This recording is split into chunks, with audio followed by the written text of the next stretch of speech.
Assalamualaikum warahmatullahi wabarakatuh. Perkenalkan, nama saya Muhammad Syakirul Yakzan dengan ujung NPM 174 dari kelas F Program Studi Informatika. Pada kesempatan kali ini, saya akan mempresentasikan proyek UAS Sistem Digital yang berjudul Smart Home Monitoring dan Automation berbasis ESP32 dan IoT. Proyek ini dibuat untuk mensimulasikan sebuah rumah pintar yang mampu melakukan monitoring kondisi lingkungan secara real-time dan juga melakukan otomatisasi perangkat elektronik secara otomatis maupun manual. Pada proyek ini, saya menggunakan simulator, yaitu Walkway Simulator, sebagai media simulasi hardware dan menggunakan platform Flying IoT sebagai dashboard monitoring berbasis internet. Baik, pertama, saya akan menjelaskan tujuan dari proyek ini terlebih dahulu. Tujuan utama dari proyek ini adalah memanfaatkan teknologi IoT dalam kehidupan sehari-hari, membuat sistem rumah pintar sederhana, melakukan monitoring sensor secara real-time, serta mengontrol perangkat elektronik secara otomatis berdasarkan kondisi lingkungan. Dengan adanya sistem seperti ini, pengguna dapat mengetahui kondisi rumah secara langsung melalui internet tanpa harus berada di lokasi. Sekarang, saya akan menjelaskan komponen-komponen yang digunakan pada proyek ini. Komponen pertama adalah ESP32 yang ini. ESP32 merupakan microcontroller utama yang menjadi pusat pengendali seluruh sistem. ESP32 dipilih karena sudah memiliki fitur Wi-Fi bawaan sehingga sangat cocok digunakan untuk proyek IoT. Kemudian terdapat sensor DHT22, yaitu yang ini. Sensor DHT22 digunakan untuk membaca suhu lingkungan. Sensor ini dapat memberikan data suhu secara digital sehingga mudah diproses oleh ESP32. Selanjutnya terdapat sensor LDR. Sensor LDR yang ini ya. Sensor LDR digunakan untuk mendeteksi intensitas cahaya. Ketika kondisi ruangan gelap, nilai sensor berubah dan sistem dapat mengetahui bahwa lampu perlu dinyalakan. Kemudian ada sensor PIR, yaitu yang ini. Sensor PIR digunakan untuk mendeteksi gerakan manusia. Jika terdapat pergerakan di sekitar sensor, maka sensor akan memberikan sinyal high ke ESP32. Selain itu, terdapat LED yang digunakan sebagai simulasi lampu dan kipas, yaitu yang ini. Dua ini ya. Kemudian terdapat relay yang berfungsi sebagai saklar elektronik otomatis. Lalu ada buzzer yang digunakan sebagai alarm peringatan apabila konsumsi energi terlalu tinggi. Yang ini. Dan terakhir, terdapat push button yang digunakan untuk mengubah mode sistem dari auto ke manual. Itu yang ini. Selanjutnya, terdapat API key dan nama kota. Pada proyek ini, saya menggunakan API dari Open Weather Map untuk mengambil data cuaca secara real time. Kota yang saya gunakan adalah kota Tasikmalaya. Nah, Tasik. Ketika program berjalan, ESP32 akan mengirim request ke server Open Weather Map lalu menerima data suhu luar dan kondisi cuaca seperti cerah, hujan, atau berawan.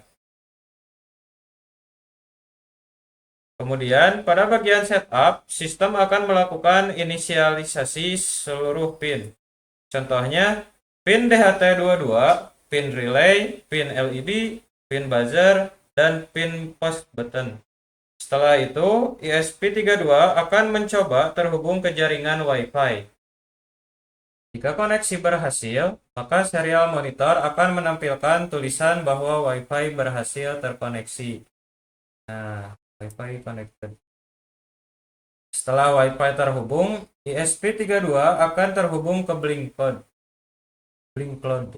Nah, yang itu ya, sudah terhubung juga Blinknya. Jika berhasil, maka dashboard Blink dapat menerima data sensor secara real time. Nah, ini ada temperatur, light, motion, energy, outside temperatur, ada weather. Selanjutnya adalah sensor cahaya atau LDR.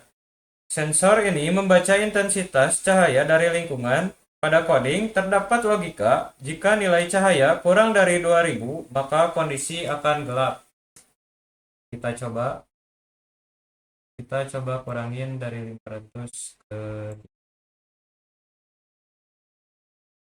Nah, kondisi lampu kan langsung mati.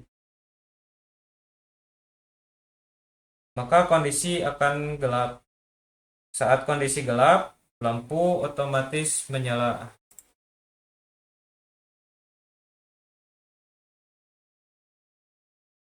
Coba kita naikin lagi ke 500. Nah, lampu otomatis menyala. Sedangkan jika terang, lampu otomatis mati. Hal ini bertujuan untuk menghemat energi listrik karena lampu hanya aktif ketika dibutuhkan.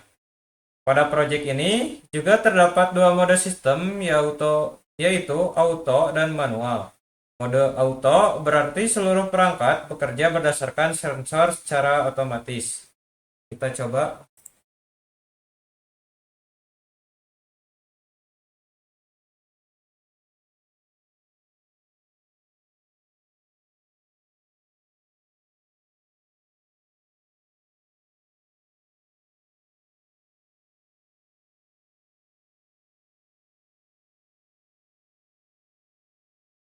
Nah, di sini sudah ada mode auto ya.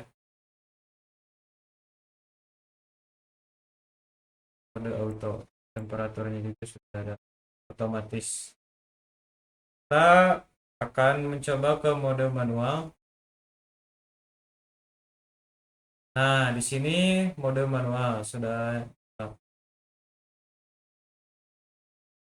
Nah, sedangkan mode manual memungkinkan pengguna mengontrol lampu secara manual menggunakan tombol override. Untuk berpindah mode digunakan tombol mode. Ketika tombol ditekan, jika sebelumnya auto, maka berubah menjadi manual. Sebaliknya, jika sebelumnya manual, maka berubah menjadi auto. Kemudian terdapat LED indikator mode. Jika LED mode menyala, berarti sistem berada pada mode auto.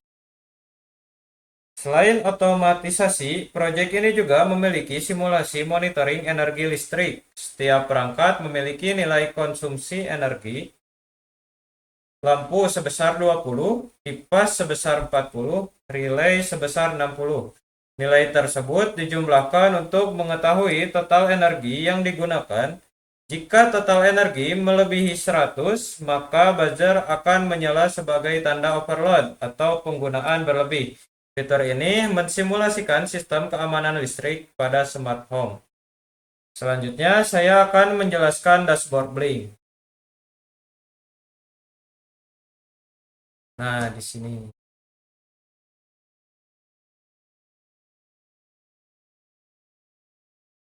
Pada dashboard Blink terdapat beberapa data real time seperti indoor temperature, outside temp, ada light, lamp status, motion, fan status, ada weather status, dan energy.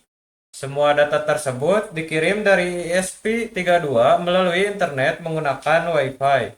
Keuntungan dari sistem ini adalah pengguna dapat memonitor rumah dari jarak jauh menggunakan smartphone.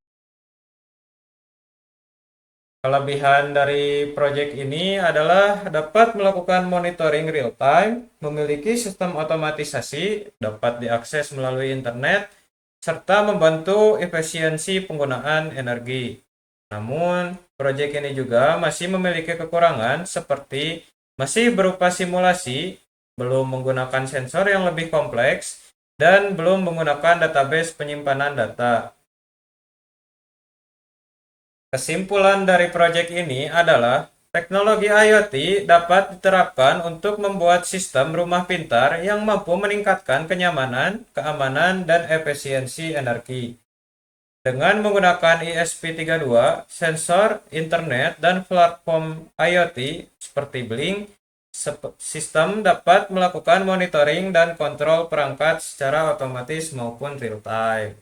Sekian pemaparan dari saya. Mohon maaf bila masih banyak salah kata. Terima kasih atas perhatian. Wassalamualaikum warahmatullahi wabarakatuh.